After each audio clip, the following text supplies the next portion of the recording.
Hello there, internet user. I hope your A-level went well. In this video, we'll talk about the transition from A-level to university, what you should expect from university, and how to prepare for it. As mentioned, there are two objectives to this video. The first is to describe what university is like and the difference between A-level and university. We will also talk about the possible scenarios that you may encounter at university and how to deal with it. The second is to talk about how to prepare right now during your summer holiday for university. Now note, although I believe that everyone who is trying to prepare for university would benefit from this video, I feel personally that this video is tailored slightly towards STEM students. So, let's look at the differences between A-level and university. Perhaps some may argue that there's a difference in the content, greater workload, or even teaching style from classroom to lecture. And all of this is very true, but on this video, we'll focus on three fundamental differences. And those three fundamental differences are: 1. Freedom and responsibility, 2. Diversity, and 3. Emphasis on mathematics, statistics, and programming. We will illustrate these 3 points using 3 different situations that you may encounter at university.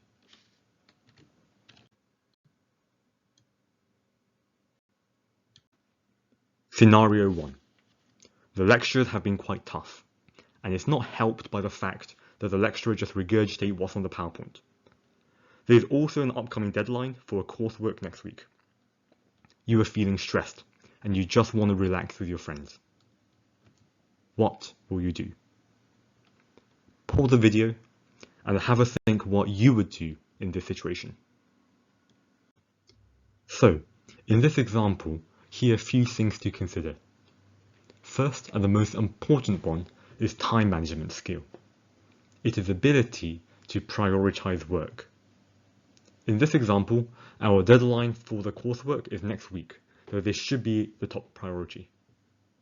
But there may also be other things to work on, such as catching up on lectures and lecture notes, doing problem sheets, or completing lab reports.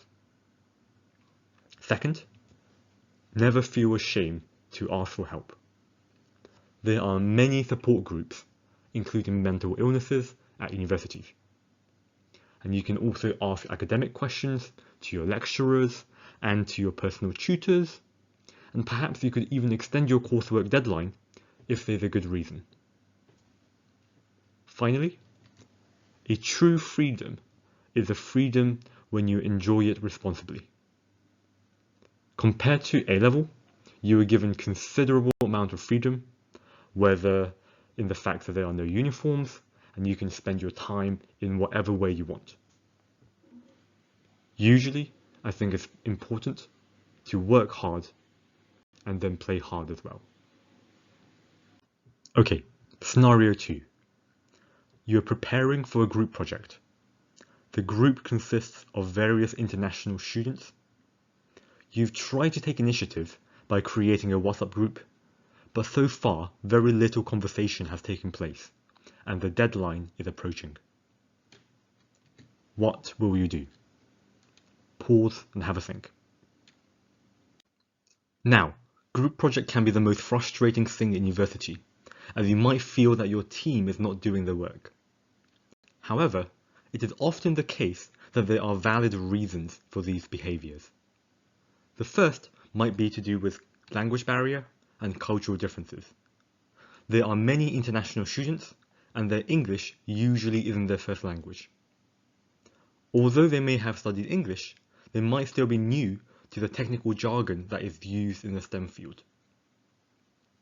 In the context of cultural differences, for example, in Asia, people use WeChat instead of WhatsApp. So, in this example, we should clarify and communicate to them clearly with these things in mind. The second might be to do with their personal situation that they are dealing with. For example, their family member may have passed away, or perhaps there was a breakup recently. Or, just simply, we don't want to seem stupid among our peers, which is why we may stay silent and not do the work. Of course, there may be the rare occasion where we simply need to deal with difficult people. Understanding how to deal with the situation are incredibly important, and it will become a transferable skill in the future. In these cases, it is definitely a good idea to talk to your lecturers, your head of department, and even your personal tutor, and you may get a deadline extension or even change the group. Scenario 3. Recently, you have finished courses on lab skills, programming, and mathematical methods. They were taught in a rather dry manner, especially mathematics, a cycle of abstract definitions, theorems, and proofs. All comes to a halt when next semester arrives. Nothing makes sense anymore. What will you do?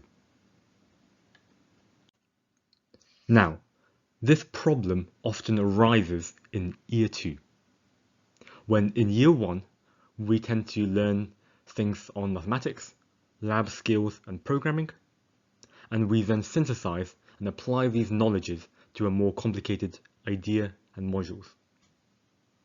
Now, it is important to understand early on that mathematics is a quantitative language that allows scientists to describe and predict events objectively.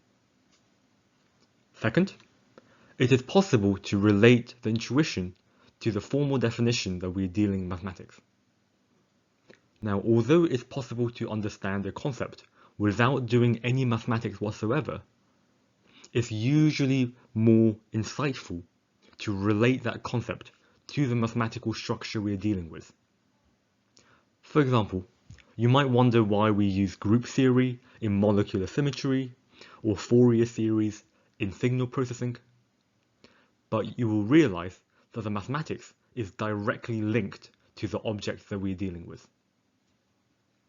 And finally, we need to understand how and why we apply these methodologies to the subject matter. Now, unfortunately, a lot of the things I mentioned here probably doesn't make much sense yet, and this will become more clear as you go to university. So perhaps I should make a separate video worth discussing these things. So to summarize, there were 3 key differences between A-level and university, and those were freedom and responsibility, diversity, and emphasis on mathematics, statistics, and programming. A more short and concise way to put this, perhaps, is to say that we have to give respect to yourself, to others, and to the subject that you're learning. Now, these are, of course, something that you will understand more in the future as you go to university. And in that sense, these points are quite difficult to work on immediately. And so acknowledge that university will give you a lot of devices when you arrive there. There are also many resources available online that you can also have a look at. However, from here onwards, we're going to consider what we can do right now. Well, I mean, you could take a quick break with a cup of tea and a biscuit. Anyway. Now, first and foremost, the important question is university really right for you? This is the central question that you must ask and make sure you know what the answer is to you. You may wonder if you have discussed with anyone else, such as your family, the career advisor, or even a graduate student.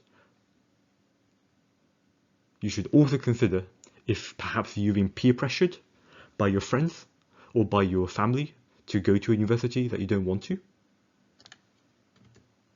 Have you also considered any other alternative? I should make it very clear here that university is not for everyone, and I believe that no matter what path you take, you can always succeed and be happy with your life. For example, you may wish to do some internship or apprenticeship or school leaver programs. Now, there are many other questions that I would encourage you to think about But one of my favorite is, despite all the difficulties and the situation that you might encounter, whether it's to do with stress, the assignments, the possibility of breaking down relationships, are you still willing to apply and commit yourself to university? Now, after deliberate consideration of all the factors involved, I hope you have a definite answer to this question. And if the answer is absolute yes, that you wish to go to university, then I now want you to consider the last question. If you were already a university student, what would you have done during the summer holidays? Well, this might include checking the university website or university email to check some of the messages that you need to read. Another thing, you might also need to sort out your life situations, such as dealing with your finances, going to the student accommodation, and also perhaps going to Freshers Week to meet some friends and understand what university is like. And finally, the one which I think is the most important, and the one you can do right now, is to start studying like a university student. This might be watching some lectures on YouTube, looking and understanding the lecture notes, perhaps even writing your own lecture notes as well, and then doing some problem sheets.